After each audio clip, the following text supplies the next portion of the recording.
¿Es posible la libertad de las personas conviviendo con la ley de Dios? ¿Qué es realmente la libertad? ¿Cómo puede existir a la vez que una necesidad como sería el cumplimiento de una ley? ¿Cuál es su naturaleza y cómo nosotros podemos vivir esa naturaleza de la libertad? Suele decirse que la libertad está relacionada con uno poder decidir de alguna forma, sin límite, el cómo uno puede divertirse o lo que uno puede hacer con su propio cuerpo, con sus relaciones o con su tiempo. Eso suele asociarse con la libertad, pero ¿es esto así? ¿Qué es la libertad? Vemos que una condición de la libertad que sí parece pertenecer a ella es el hecho de que existan todas las posibilidades ante una situación, como las posibilidades A, B, C, como distintas opciones. Para entender esto podemos pensar en el caso de un brazo robótico de una cadena logística, por ejemplo, que va a coger un paquete. Entonces, la libertad aquí se entendería como los distintos ángulos de libertad que puede usar ese brazo de manera que tiene distintos recorridos. Vemos entonces que este concepto de libertad sería la existencia de estas posibilidades distintas y no sería tanto el hecho de hacer algo específico. Uno, si quiere evaluar cuáles son las distintas posiciones para coger, por ejemplo, un paquete, al haber muchos ángulos de libertad, uno puede ver cuál es el recorrido óptimo del brazo. En cambio, si el brazo solo tuviese un tipo de movimiento, no se podría saber si otro movimiento sería mejor, ya que no lo puede llevar a cabo. Entonces, la existencia de muchas posibilidades permite entender cuál de ellas es mejor o peor. Pero ¿cómo aplica esto a nuestro concepto de libertad para la persona, para el ser humano?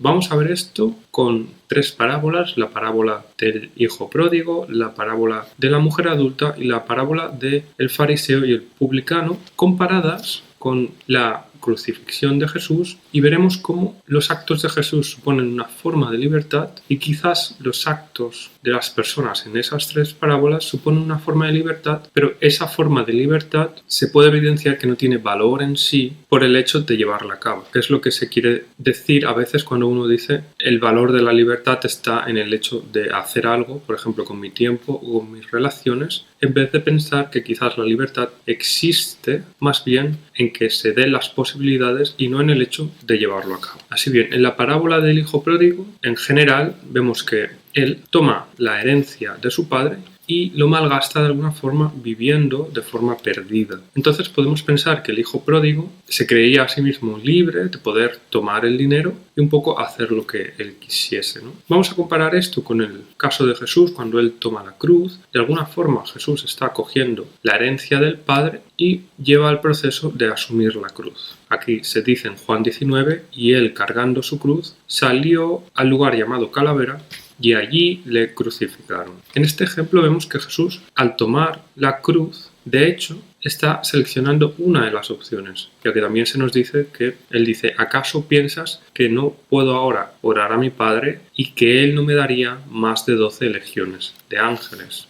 Vemos entonces que el hecho de que Jesús pueda escapar da valor a su selección. Es decir, el hecho de que existan varias posibilidades realmente evidencia que su selección es realmente libre. Entonces vemos que realmente se da valor a la selección en la existencia del potencial de posibilidades y hace que esa selección sea en sí misma libre, sin tener que ser una selección específica, por ejemplo, la de la vida desordenada en el caso del hijo pródigo, solo por ser seleccionada valiosa. En este caso podríamos decir, vale, entiendo esto de que quizás de hecho el que sea posible de que haga algo malo no le da valor en sí, porque yo diga que eso va a incrementar mi libertad, sino que lo que le da valor a la acción es pues la corrección de la misma. Pero podemos dudar, ¿por qué tiene que ser la selección del bien algo que incluya algo doloroso, ¿no? Como en el caso de la crucifixión de Jesús? ¿Cuál es la relación entre la libertad y el dolor?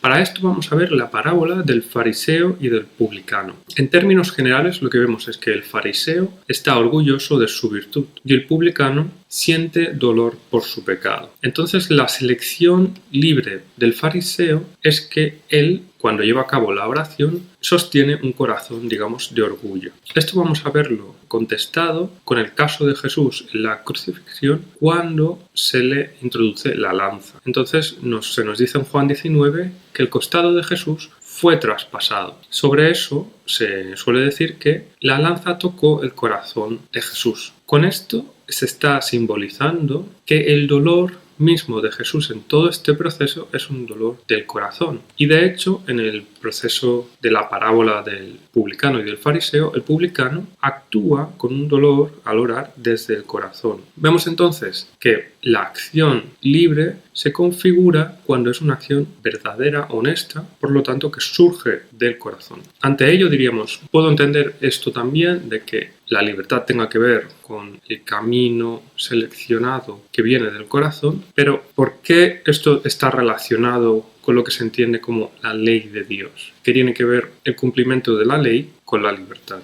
Para ver esto vamos a ver la última parábola. En Juan 8 se habla de la historia de una mujer que es sorprendida en adulterio y es llevada por los escribas y fariseos a Jesús para que la condene. Ante ello, Jesús dice, el que de vosotros esté sin pecado, que sea el primero en arrojar la piedra contra ella. Vemos que en esto la persona que tomase esa piedra y la tirase se estaría declarando de alguna forma sin pecado. Y ello sería la evidencia a su vez de que sí tiene un pecado al menos de soberbia, ya que sería imposible de que no tuviese ningún pecado, no haya cometido ningún pecado.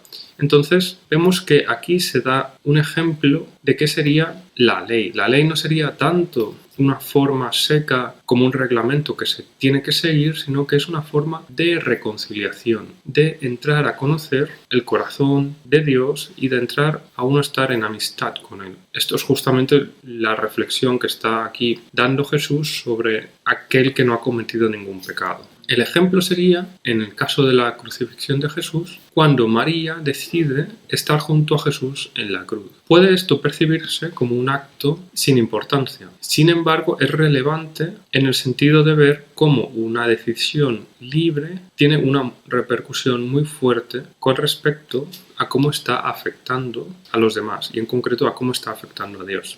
Así bien, en Lucas 2:35 se dice, y una espada traspasará tu misma alma. Aquí se está refiriendo a María. Entonces vemos que nuestro pecado posee en semejanza al caso pues que parece no trascendental de María sí estar junto a Jesús, mientras que el resto de los apóstoles no estaban, menos Juan. Nuestro acto supone una ofensa hacia Dios. Ese pecado que decimos que quizás no afecta a nadie porque lo hago yo en privado, es un acto que está afectando a Dios, igual que el alma de María se ve traspasada de dolor ante el sufrimiento de Jesús. Y este acto también es un acto de nuestro pecado que es de ofensa a Dios y hacia nosotros mismos. Bueno, con esto ha sido todo. Muchas gracias y nos vemos en el próximo capítulo.